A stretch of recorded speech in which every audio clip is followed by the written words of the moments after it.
Gen merupakan makanan khas Kazakhstan Selatan. Bahan dan pembuatannya yang sederhana membuat gen cocok dijadikan kudapan, terutama saat musim dingin.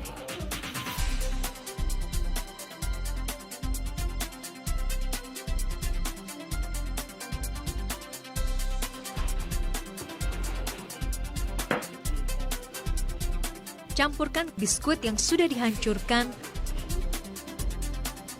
gandum halus, gula dan minyak.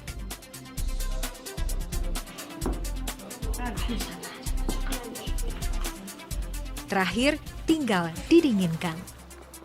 Nah, jadi gens ini lebih enak dimakan ketika dingin. Jadi kita mau menaruhnya di luar karena suhu sekarang sedang minus 18. Jadi kulkas dan suhu di luar lebih dingin di luar. Nah, kita akan taruh sekitar setengah jam. Bismillahirrahmanirrahim. Qul huwallahu ahad, Allahus samad, lam yalid. Sulaiman si anak sulung adalah imam bagi keluarga. Pemasungan komunis membuat generasi kakek dan ayah Sulaiman tidak punya ruang untuk mengenal Islam. Mereka hanya tahu bahwa mereka Muslim yang menyembah Allah, tapi tidak paham tata cara beribadah, bahkan untuk menjalankan sholat. Sulaiman sendiri yang akhirnya tergugah untuk mencari tahu dan belajar lebih jauh tentang Islam. Не прямо, как бы сказать, мучили, просто я хотел этот вопрос, получается, у меня было в голове, я хотел понять, для чего. Это все-таки как-никак мы про Аллаха-то знали. Как вчера я говорил, в принципе, каждый человек, наверное, задает вопрос себе. 3 вопроса, получается. Откуда он пришел, для чего пришел и куда пойдет. То есть после смерти куда пойдет. И эти вопросы, 3 вопроса меня мучают. Alhamdulillah, kini asma Allah telah mengisi relung hati keluarga Sulaiman.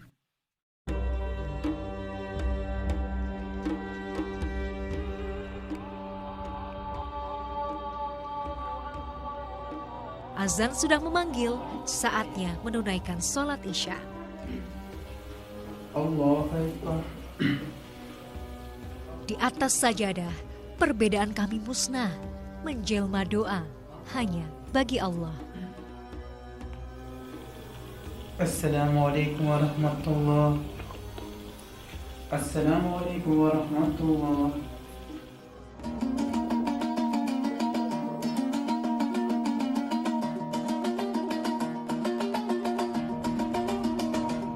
Seperti kebanyakan keluarga di pedesaan Kazakhstan, beternak menjadi mata pencaharian utama. Keluarga Sulaiman punya peternakan kuda.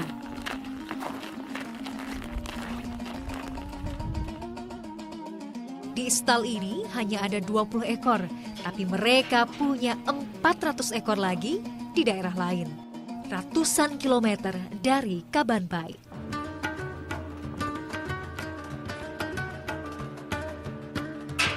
Selain daging, kuda-kuda peliharaan ini juga akan dimanfaatkan air susunya.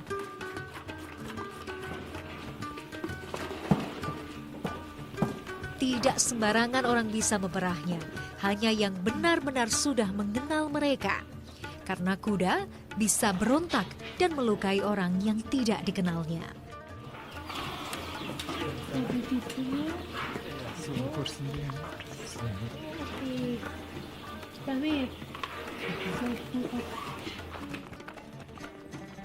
Hasil air susu kuda ini tidak langsung diminum, tapi akan difermentasi terlebih dahulu.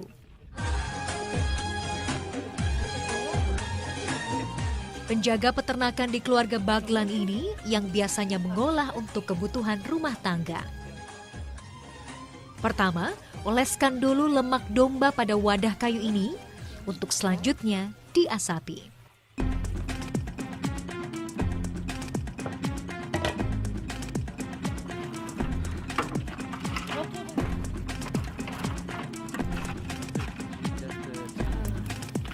Jadi untuk membuat susu kuda fermentasi atau bisa disebut dengan kemes ini harus memakai kayu spesial, nggak bisa sembarang kayu, yaitu dengan cobulge. Karena dia kalau dibakar punya aroma khas, jadi kemesnya akan punya rasa yang lebih istimewa.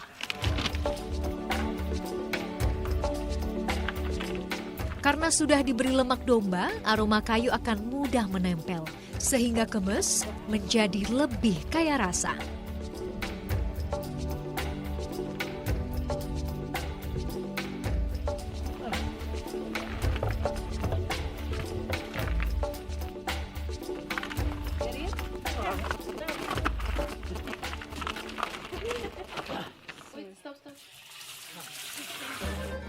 Setelah diasapi, susu kuda dimasukkan dalam wadah dan diberi bakteri. Like exercise. Nah, seperti ini nih cara membuat kemes secara tradisional dengan skala rumahan. Nah, dengan alat ini paling tidak hanya bisa membuat sekitar 10 liter kemes. Dan ini alatnya namanya kebe. Kita harus mencampurnya dengan manual seperti ini sekitar 1-2 jam. Kemudian didiamkan selama 6 atau 7 jam dan baru siap untuk diminum. Kemes adalah minuman favorit masyarakat Kazakhstan yang sudah dikonsumsi sejak ribuan tahun lalu.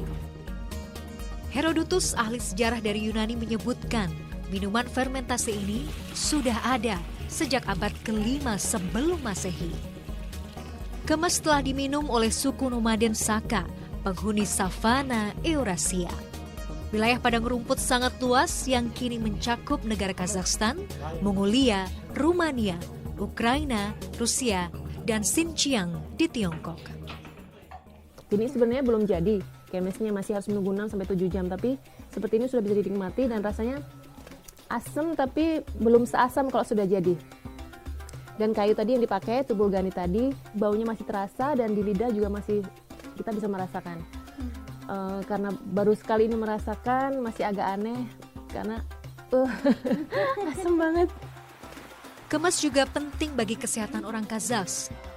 Ketika musim dingin panjang yang mencapai 6 bulan dan persediaan sayur serta buah menipis, bakteri probiotik di dalam kemes mampu menjaga pencernaan tetap sehat.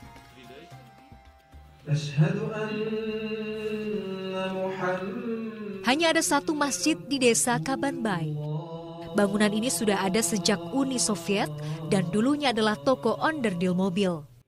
Baru setelah merdeka, tempat ini diubah menjadi masjid dengan menambahkan kubah dan ornamen khas Kazakhstan pada bangunan.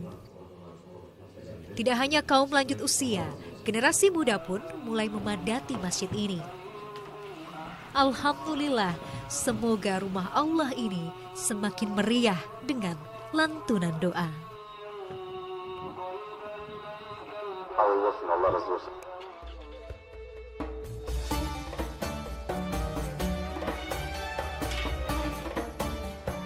Pantang bagi orang Kazakh untuk membiarkan perut tamu dalam keadaan kosong. Zulfia sang ibu selalu cekatan memenuhi seisi rumah dengan aroma masakan. Menu hari ini adalah besbarmak yang terbuat dari daging kuda. Untuk asupan karbohidrat, Zulfia membuat zaima, lembaran pasta yang akan dimasukkan dalam kuah besbarmak.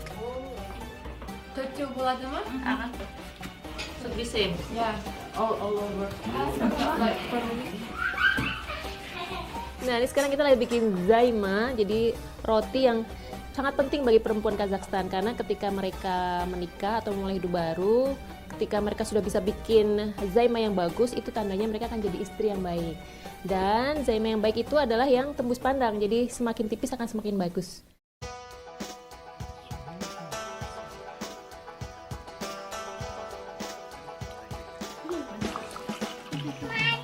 Makanan sehari-hari orang Kazakh tak lepas dari daging.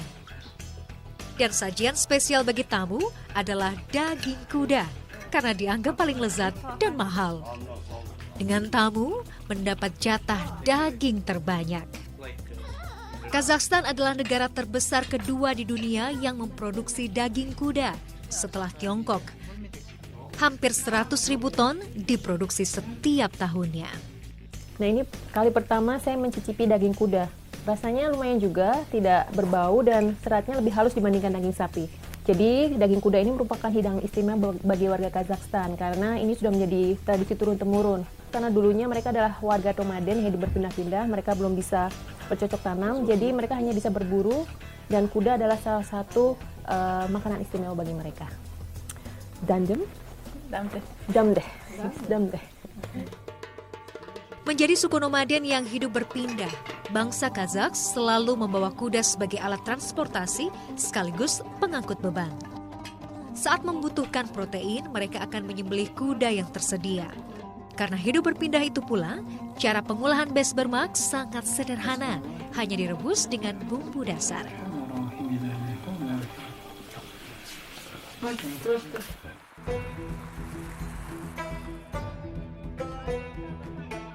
Pertemuan dengan keluarga Baklan menorehkan makna yang dalam. Menjadi Muslim adalah sebuah anugerah yang sangat indah, namun akan lebih bermakna jika nilai-nilai Islami senantiasa diterapkan dalam kehidupan sehari-hari.